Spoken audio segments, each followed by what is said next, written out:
이 사무엘하 23장에 보면 이스라엘과 블레셋의 전쟁이 일어났습니다. 그 전쟁에서 다윗의 군대 이스라엘이 밀렸습니다. 그래서 블레셋 군대에게 다윗이 태어난 고향 베들레헴을 빼앗기고 말았습니다. 그래서 블레셋이 그 베들레헴에 군대가 죄를 지고 있었고 다윗의 피하여 산에 피하여 있었습니다. 다윗이 높은 산으로서 들이 다 잘 쳐들어오지 못하고 피해 있었습니다. 즉 성과 같은 요새로 있습니다. 전쟁에 밀린다는 의미죠. 그 산 꼭대기에 올라가 있자 블레셋 군대가 들어오지 못하고 베들레헴에 계속 진을 치고 있습니다. 다윗은 블레셋 군대에 가지고 산 꼭대기에 군사들과 함께 주둔해 있으면서 언제 저 베들레헴을 다시 차지할까 고민에 빠지다가 어렸을 때 그 베들레헴에서 먹던 우물이 바로 보이기도 하고 보고 싶었습니다. 그래서 그는 혼자 중얼거립니다. 누가 나로 저 베들레헴에 있는 물을 먹게 할까? 얼마나 다윗이 그 물을 먹고 싶었으면 옛날을 생각하면서 그 물을 먹고 싶어 했습니다. 물론 목도 말랐고요. 다윗의 중얼거리는 그 이야기를 옆에 있던 장수들 3명이 그 이야기를 들었습니다. 그는 회의를 했습니다. 우리 주 왕이 베들레헴에 있는 물을 먹고 싶어하니 우리가 떠오자. 지금 전쟁 중에 밀려가지고 떠올 수 있는 상황이 아닙니다.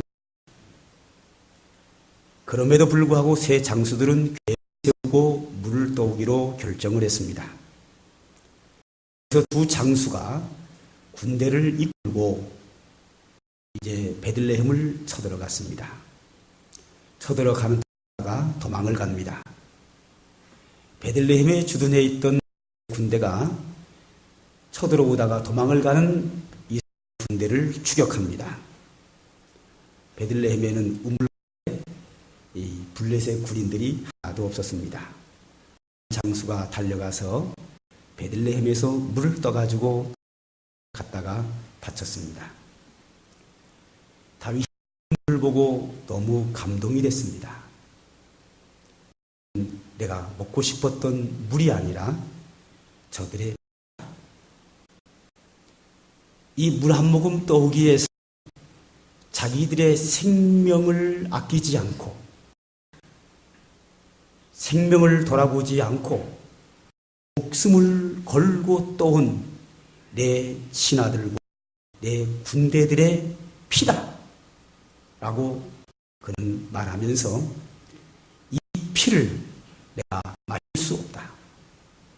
이 생명의 피는 내 것이 아니라 하나님이 마셔야 한다 하고 바닥에다가 다 엎질러 버렸습니다. 우리에게 감동을 주는 이야기입니다. 여기서 새 떠올 수 없는 물을 떠왔습니다. 생명을 걸고 떠왔습니다. 왜 떠왔겠습니까? 평상시에 그 훌륭한 다윗 왕에 대하여 이들은 마음에 감동이 됐을 것이다 생각을 합니다. 그랬기에 그들은 생명을 걸고 물을 떠왔을 것이라 생각이 되고 그 신하 목숨을 건 충성에 다윗은 감동이 되어서 그 물을 먹고 싶었지만 마시지 못하고 여호와께 드립니다. 에다가 부었습니다. 사람이 되면 상상할 수 없는 힘과 능력이 나옵니다. 감동이 돼야 움직입니다. 요즘은 감성주의 시대라고 하지만 요새뿐만 아니라 인간은 옛날부터 감동에 의해서 많이 움직이고 마음이 감동이 될 때에 그 속에서 능력이 나타납니다. 그러므로 누가 사람을 감동시키느냐? 감동을 잘 시키는 자가 성공을 합니다. 그러므로 사람이 감동시킨다고 하는 것은 아주 중요한 사건이지만 요즘같이 너무 감성주의 시대가 자기의 이익을 위해서 성공을 위해서 상대방을 이상한 방법으로 감동시키는 부분들이 물론 부작용으로 작용하고 있고 감정에만 의해서 움직이는 여러 가지 문제점이 존재하긴 하지만 그래도 인간의 감성은 중요하고 사람은 감동이 돼야 움직이게 돼 있고 이 감동은 평범한 속에서 이루어지는 것이 아니라 특별한 사건, 아주 큰 사건과 깜짝 놀랄 만한 사건 속에서 사람은 감동이 됩니다. 그러므로 우리가 사람을 감동시킨다는 것은 상당히 중요하지만 그것은 여러분들이 잘 알아서 하시리라. 오늘 제가 말씀드리고 싶은 것은 우리가 하나님을 감동시키자 하는 겁니다. 하나님을 감동시키자. 누가 하나님의 마음을 감동시켜서 하나님을 움직일 수 있을까? 성경에는 하나님을 감동시키는 사람들이 많이 나옵니다. 그런데 다 볼 수 없고 오늘은 세 사람만 보려고 합니다. 가장 먼저 오늘 본문에 나오는 믿음의 사람 백부장입니다.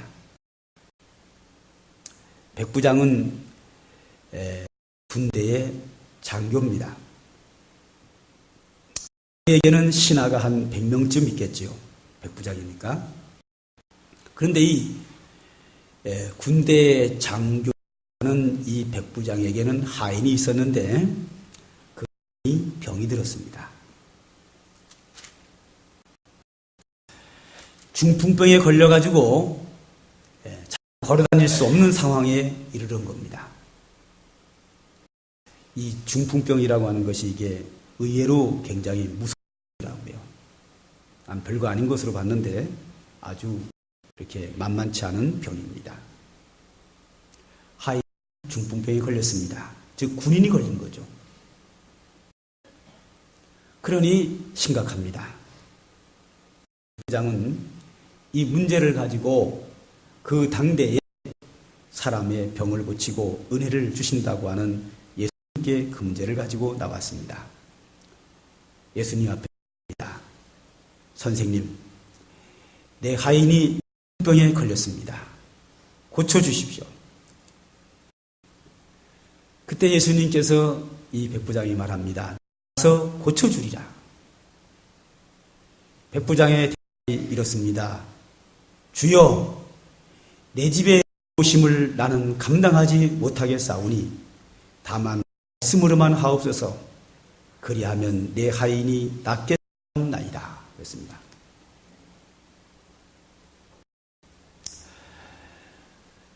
주여, 주께서 내 집에 오심을 나는 감당치 못하겠사오니 예수님을 위대한 분으로, 높으신 분으로, 존귀하신 분으로 예수님을 보았기 때문에 그 높으신 분이 내 집에 온다는 것에 대하여 나는 감당하지 못하겠습니다. 즉 너무 내가 두렵습니다. 내가 너무 어렵습니다. 번거롭게 우리 집에 올 필요 없이 여기서 말씀만 해도 내 하인은 낫습니다. 백부장의 믿음입니다. 이 백부장의 믿음을 보고 예수님께서 감동을 받았습니다. 10절입니다. 예수께서 들으시고 놀랍게 여겨 따르는 자들에게 이르시되 내가 진실로 너희에게 이르노니 이스라엘 중에 아무에게도 이만한 믿음을 보지 못하였노라. 깜짝 놀라면서 이스라엘 중에서도 이만한 믿음을 보지 못하였다. 이 노라미티에 느낌이 있어야 맞는데 성경은 이런 느낌표 같은 기호를 잘, 마침표도 기호를 잘 사용하지 않습니다. 딱 한 권, 띄어쓰기 할 때 치는 거 있죠. 같다고 할 때 치는 그 한 번 친 거 외에는, 느낌표 딱 한 군데 나오는 거 외에는 사용하지 않습니다. 원래는 여기에 느낌표가 있는 겁니다. 예수님께서 크게 감동하셨습니다. 야, 이런 믿음 내가 처음이다. 이런 믿음 처음이다. 주님은 이 백부장의 큰 믿음을 감탄하셨습니다. 그리고 그 백부장의 믿음대로 그 하인의 병을 고쳐주셨습니다. 가지 않아도, 말씀만 하셔도 집에 있는데 하인의 병이 낫겠다고 하는 그 믿음대로 실제적으로 이루어졌습니다.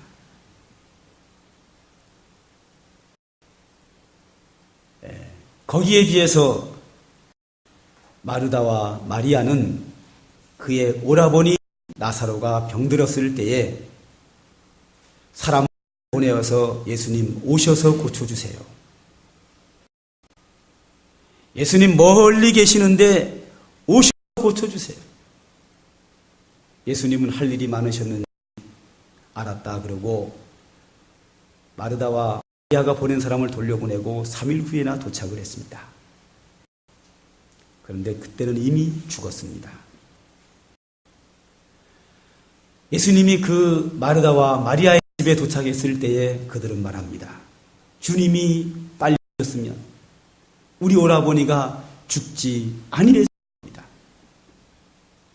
오시지 않았기 때문에 죽었습니다.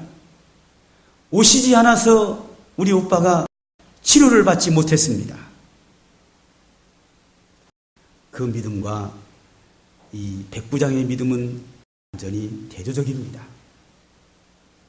주님이 오신다고 하셨음에도 불구하고 안 오셔도 됩니다. 안 오셔도 주님이 역사하시면 집에 있는 내 하인이 나을 수 있습니다. 그러기에 이 백부장의 믿음은 보통 사람이 할 수 없는 남다른 믿음이기 때문에 주님께서 그 믿음을 보시고 감동을 받으셨습니다. 두 번째로는 솔로몬 왕입니다. 우리가 잘 아는 사람이죠. 솔로몬이 하나님을 감동시켰습니다. 열왕기상 3장 4절에 보면 이에 왕이 제사하러 기브온으로 가니 거기는 산당이 크다. 솔로몬이 그 단에 1천 번제를 드렸더니 그랬습니다. 1천 번제, 1000번 올라갔다는 말이 절대 아닙니다. 1000마리의 번제를 한 번에 드렸습니다. 당시에 구약시대에 하나님께 헌신의 제사를 드리는 그 번제 드리는 방법이 제사장과 왕과 부자는 황소로 번제를 드리게 되어 있습니다. 제사장과 왕과 부자는 황소로 되어 있고 그리고 중간층의 사람들은 염소나 양으로 드리게 되어 있고 가난한 자는 비둘기로 번제를 드리게 되어 있습니다. 그러니까 이 솔로몬은 왕이기 때문에 소 한 마리만 드려도 충분합니다. 그런데 그는 많은 신하들과 함께 기브온 산에 올라가서 제사장들을 다 동원해서 1000마리의 소를 한 번에 하나님께 번제로 드렸습니다. 참 대단한 헌신입니다. 왕이기 때문에 율법에 의해서 한 마리만 드려도 되는 신하들과 많은 제사장들을 다 동원해서 기브온 산으로 가서 1000마리의 번제를 일순간에 드렸습니다. 그리고 그 1000마리의 번제를 드리다 보니 얼마나 피곤했겠습니까? 나서 거기서 잠이 들었습니다.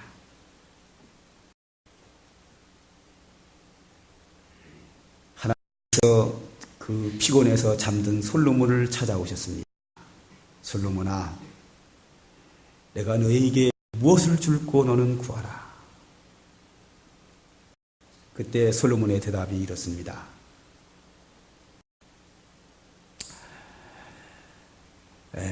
하나님의 백성을 잘 다스리는 지혜를 주옵소서 하고 구했습니다. 그랬더니 솔로몬이 이것을 구하매 그것이 주의 말씀에 맞은 자. 내가 또 너의 구하지 아니한 부와 영광도 내게 주노니 내 평생의 열왕주에 너와 같은 자가 없을 것이라 그랬습니다. 이 이야기 속에서 솔로몬은 하나님을 2번 감동시키셨습니다. 첫 번째 감동은 한 번에 1000마리의 번제를 드렸다는 겁니다. 혹시 여러분 혼란이 오는 분 계세요? 1000번, 1000일 동안 1000번 드렸다고 생각을 하는데 그건 아니라고 앞전에 설명 다 드렸어요. 성경을 잘못 본 거라고 성경 정확한 증거가 있습니다. 그러니까 그 잘못된 설교들은 다 잊어버리고요. 그래서 제가 우리 교회에 오면은 다른 교회에서 1000번째 하다가 오는 사람 제가 못하게 하는 경우가 많이 있는데 성경과 맞지 않기 때문에 못하게 하는 거예요. 다 안 맞아요. 처음부터 끝까지. 그러니까 그거는 잘못된 거니까 그럼 하지 않는 게 좋고, 그래서 다른 교회 다니다가 우리 교회 온 사람은 1000번째 하다 다 중단해요. 다. 오자마자 중단시키진 않아요. 왜냐하면 오자마자 중단시키면 목사가 믿음으로 시험 들을까 봐 중단 안 시키고 한 몇 달 지나면 제가 중단을 시켜요. 그냥 헌금하면 되지 1000번째라고 하지 마. 성경에 맞지도 않는 얘기니까. 분명히 성경에는 한 번에 1000마리의 번제를 드렸습니다. 헌신, 소 한 마리면 되는데 1000마리의 헌신의 번제를 드렸으니 하나님이 감동을 받은 거예요. 감동을 받았죠. 보통 사람들은, 보통 왕들과 제사장들과 부자들은 소 한 마리를 드리는데 이 솔로몬은 독특하게 1000마리의, 100배가 아니라 1000배의 번제를 드렸기 때문에 그가 하나님의 마음을 감동시켰기에 하나님 앞에 구하지도 않았는데 하나님이 찾아와서 솔로몬아, 너 필요한 건 뭐냐? 내가 주겠다. 하나님을 감동시키면 이렇게 놀라운 축복 역사가 나타납니다. 솔로몬이 무엇을 얻고자 드린 것이 아닙니다. 이 번제라고 하는 것은 목적이 없습니다. 그냥 헌신입니다.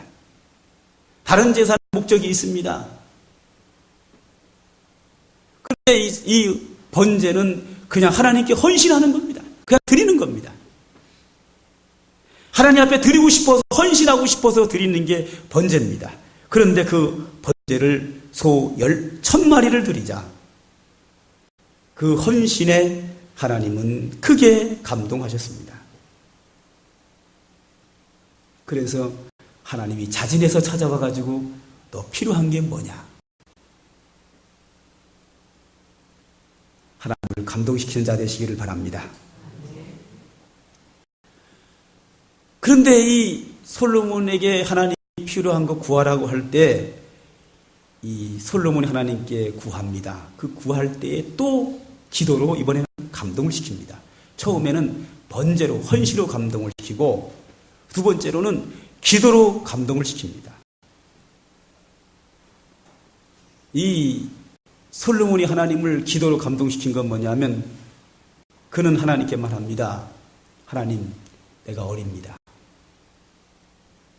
어려서 나라의 왕이 돼가지고 이 나라를 잘 다스리지 못하니 하나님의 나라, 하나님 백성을 잘 다스릴 수 있는 지혜를 주십시오.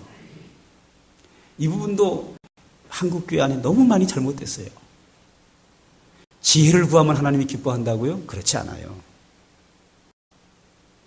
여기서 솔로몬이 지혜를 하나님께 구했더니 하나님이 기뻐해가지고 지혜를 구했더니 구하지 않은 것 부경화를 주셨구나. 그래서 한국교회 많은 성도들이 부경화를 목적으로 두고 지혜를 달라고 기도해요.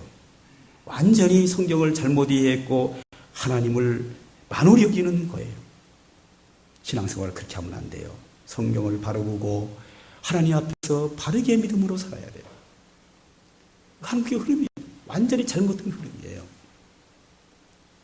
목적은 부경화에 있는데 그 부경화를 얻고자 하나님 나에게 지혜를 주십시오. 왜? 지혜 달라고 하면 부경화 주니까.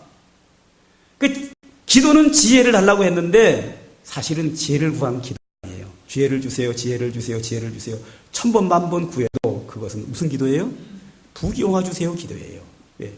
마음 거기 있잖아요.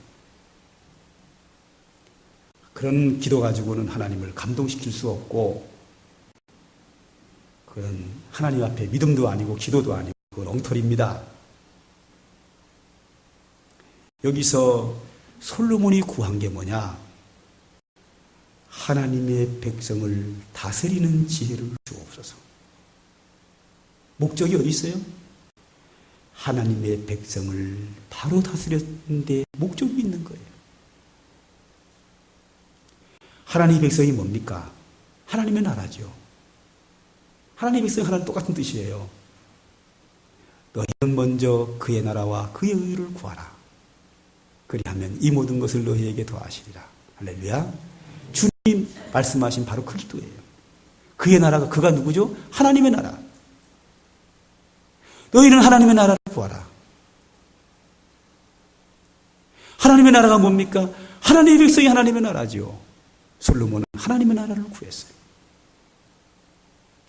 자기의 부경화를 구한 것이 아니에요. 자기 어떤 이익을 구한 것이 아니에요. 하나님의 나라, 하나님의 백성이 잘 되도록 그들을 잘 다스릴 수 있는 지혜를 주십시오. 자기를 구한 것이 아니에요. 자기의 이익을 구한 것이 아니에요.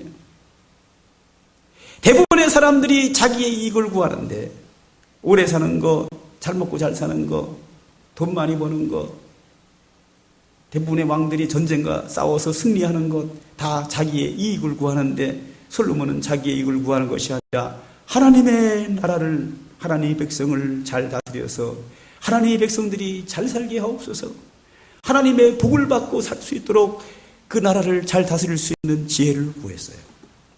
그랬더니 솔로몬 그것을 구함에 그 말씀이 주의 마음에 맞은지라. 할렐루야.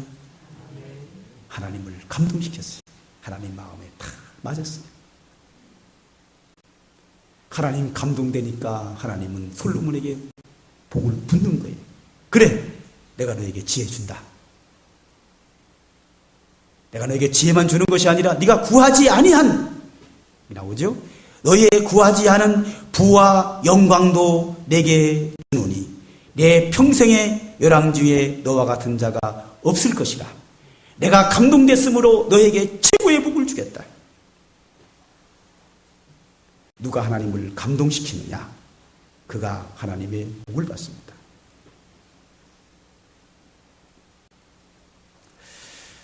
그 다음에 한 사람 더 보면 하나님을 경외한 아브라함입니다.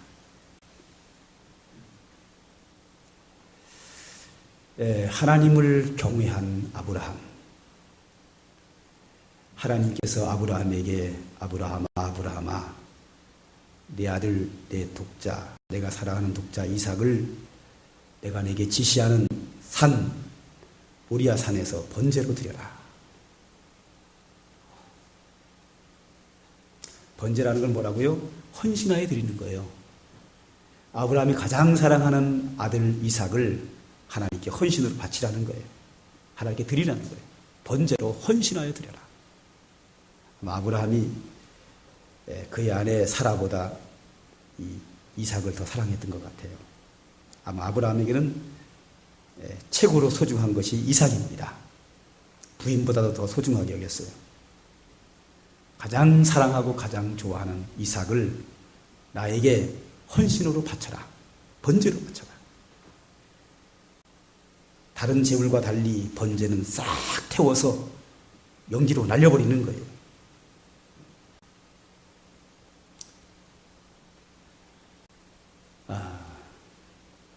이 하나님의 명령, 이 명령에 아브라함은 그대로 순종을 해요. 왜? 하나님의 명령이기 때문에. 아브라함 입장에서는 가장 순종하기 어려운 거예요. 물론 히브리서에서 이 아들을 죽여서 번제로 드릴지라도 살리실 줄로 믿기는 했지만 살릴 것으로 믿고 드렸습니다. 그러나 살릴 것으로 믿는다 할지라도 사랑하는 자기 아들을 자기 손으로 죽인다는 게 이게 쉬운 게 아닙니다. 누가 그러대요 저한테. 목사님 닭 잡을 줄 아세요? 그러더라 얼마 전에.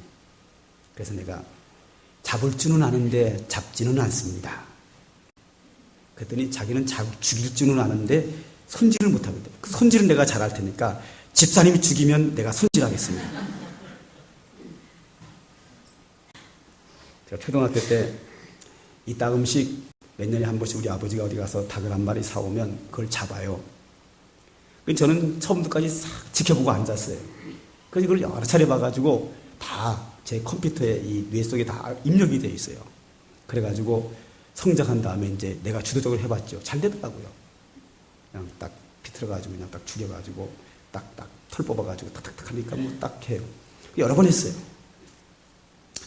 이 삼각 개척하고 나서 얼마 안 있다가는 제가 병아리에서 키워가지고 품어가지고 또 닭이 생긴 거를 우리 교회를 지원하는 서울에 손님들이 오시면 그거 내가 잡아다가 털 뽑아가지고 요리해가지고 요리 위치 사람이었죠.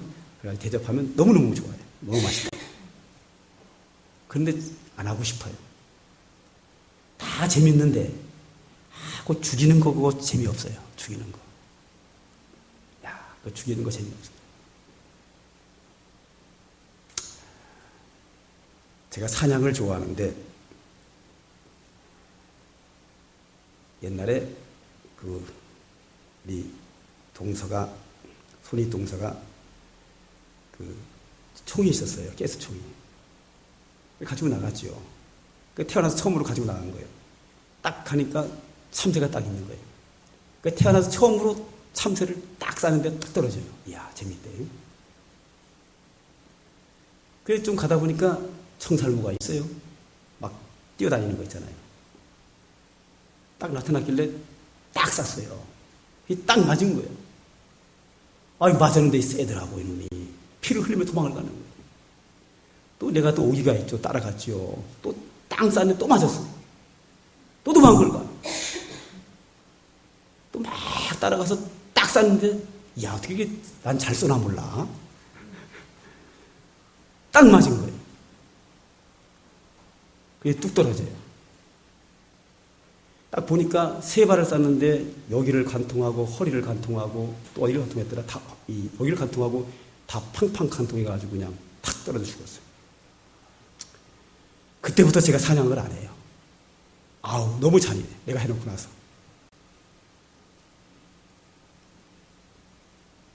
이게 죽이는 거 재미없어요. 먹는 건 재밌는데 죽이는 거 재미없어요. 그래서 사냥 그때부터 안 해요. 제가. 너무 잔인한 거예요. 내가 해놓고 나니까 너무 끔찍한 거예요. 내가. 청살모 한 마리 잡는데 닭 잡는데도 끔찍한데 내 손으로 내 사랑하는 아들을 칼로 찔러 죽여서 번제로 드린다. 이거 쉬운 거 아닙니다. 물론 아브라함은 번제로 드릴지라도 살릴 줄로 믿었어요. 그래서 그 이삭을 통해서 이삭이 살아나서 그가 자식을 낳아서 자기 아들이 하늘의 별처럼 많아질 거라고 믿었어요. 믿음은 있지만 내 손으로 내 아들을 칼로 찔러 죽인다는 자체가 그래서 번제로 한다는 게 끔찍한 거예요. 이거 쉬운 거 아니에요.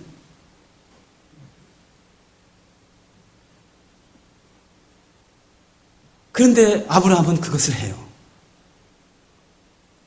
그래서 사랑하는 아들을 묶어가지고 번제단 위에 나무 위에 올려놓고 칼을 빼서 찔러요. 그 순간 하나님이 멈춰라. 내가 이제야 나를 경외하는 줄 알았노라. 할렐루야. 하나님이 감동을 먹었어요. 야, 아브라함이 가장 사랑하는 아들을 칼로 찌르는구나. 가장 사랑하는 아들을 나에게 번제로 드리는구나. 하나님이 수동만 안 시키면 아브라함은 실행할 사람이에요. 바로 찔러서 불 지펴가지고 연기로 날려버릴 상황인데 하나님이 멈췄다. 그러니 그 마음에 그 아브라함의 그 믿음과 그 모습을 보고 감동을 먹었어요. 내가 이제야 나를 경외하는 줄 알았노라. 경외한다는 얘기는 아까 백부장이 얘기했죠. 나는 주님께서 우리 집에 오심을 나는 감당치 못하겠습니다. 이 마음이 경외하는 마음. 상대방이 너무 위대하고 너무 높고 너무 존귀하면 그 앞에 꼼짝 못하고 벌벌 떠는 두려움. 그걸 경외라고 그래요. 아브라함이 그 누가 그에게 명령한다고 해서 그 명령하는 자를 두려워하며 자기 아들을 죽이겠어요? 하나님을 경외했기 때문에 그의 존귀하신 하나님, 능력의 하나님의 명령이기 때문에 그 하나님을 경외하여 즉 두려워하여 감히 거부하지 못하고 그대로 순종하는 그 아브라함의 경외심, 하나님을 두려워함, 하나님의 명령에 대하여 절대 복종하는 경외함, 거기에 하나님이 감동을 먹었어요. 그리고 바로 이어서 하나님은 아브라함에게 온갖 축복을 다 쏟아부어줘요.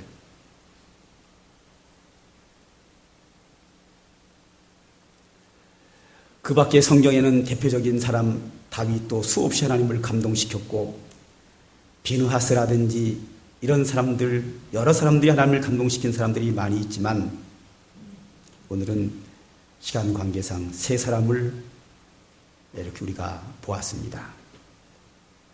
아무나 할 수 없는 독특한 믿음과 순종의 사람들, 헌신의 사람들. 그들은 그들의 신앙의 독특한 상황을 가지고 남들이 할 수 없는 하나님을 감동시킨 사람들입니다. 위대한 믿음의 사람들입니다. 그렇다면 오늘 나는 어떻습니까? 여러분 각자 자신의 모습을 좀 돌아보시기 바랍니다. 내 신앙도 그렇고 그런 사람들 중에 하나인가? 한국교회 흔해 빠진 집사 중에 하나인가? 한국교회 흔해 빠진 권사 중에 하나인가? 한국교회 흔하고 차고 넘치는 그 흔해 빠진 목사 중에 하나인가? 한번 우리 자신을 돌아볼 필요가 있습니다.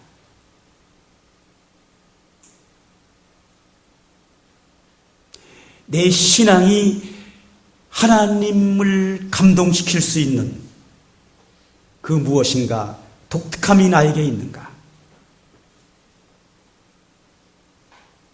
그냥 그렇게 왔다가 그럭저럭 그렇게 살다가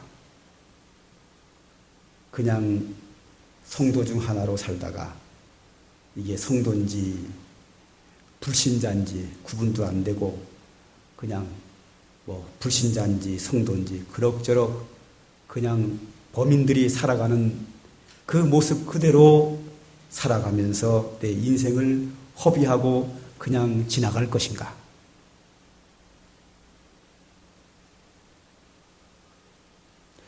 나는 하나님을 감동시킬 필요가 없는 사람인가? 나는 하나님을 한 번도 감동시키지 못하고 그렇게 살다가 그냥 가야 되는 사람인지 한번 우리 자신들의 삶을 한번 다 같이 돌아봤으면 좋겠습니다.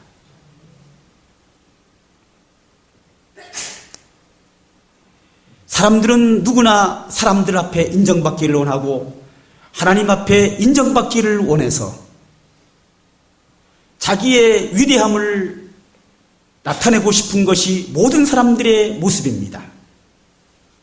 그래서 열심히 공부하고 열심히 돈을 벌고 여러 가지 일들을 하고 여러 가지를 계획하고 힘쓰고 애쓰고 전심전력하며 살아갑니다.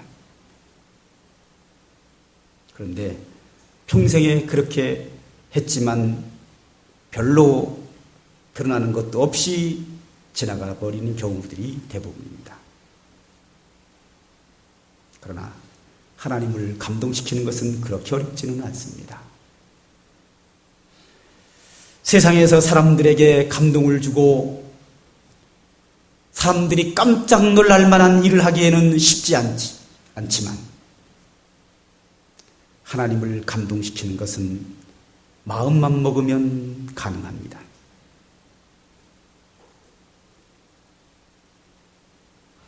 세상에서 세상 사람들을 감동시키는 것은 범죄하는 일 외에는 마음먹은 대로 되지 않습니다. 범죄는 큰 범죄하는 것은 마음먹고 큰 범죄를 일으키면 깜짝 놀래킵니다. 그거 말고 좋은 차원에서 깜짝 놀게 사람을 감동시키는 것은 아무리 마음먹고 결심하고 평생을 수고해도 안 되지만 하나님을 감동시키는 것은 맘만 먹으면 할 수 있는 겁니다. 백부장의 믿음, 맘만 먹으면 우리 중에서 다 할 수 있습니다.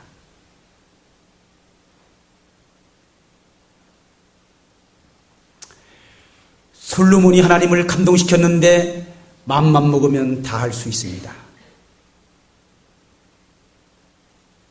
얼마든지 헌신할 수 있습니다. 얼마든지 하나님의 나라를 구할 수 있습니다.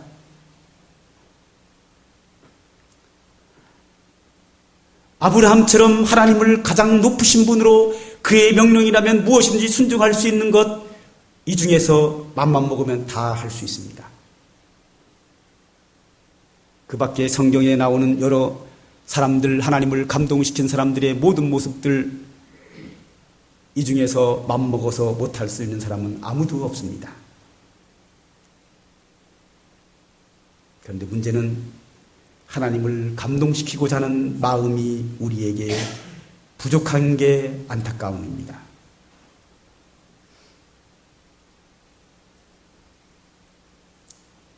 하나님의 기억에 남는 사람, 온 성도들이 기억에 남는 사람,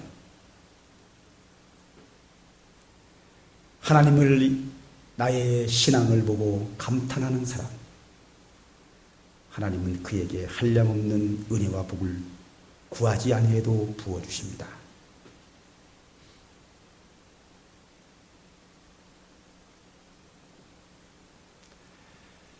이따금씩 저는 목회를 하면서 성도들이 저에게 감동을 주는 분들이 이따금씩 있습니다. 제가 감동한다는 얘기는 저를 위해서 무엇을 했기 때문이 아니라 하나님도 감동하겠구나. 저 정도의 신앙이면 하나님도 감탄하겠구나 하는 생각을 합니다. 누구냐고요? 제가 이따금씩 교회 앞에서 어떤 사람을 지칭하면서 극찬할 때가 있습니다. 아무나 안 합니다. 오랜 세월 동안 그의 대단한 모습을 보고 이따금씩 제가 극찬할 때가 있습니다. 아마 하나님도 그의 신앙에 크게 감동했으리라고 저는 그렇게 믿습니다. 그냥 그렇게 지나가는 집사, 목사로 살지 않기를 우리 모두가 소망합니다.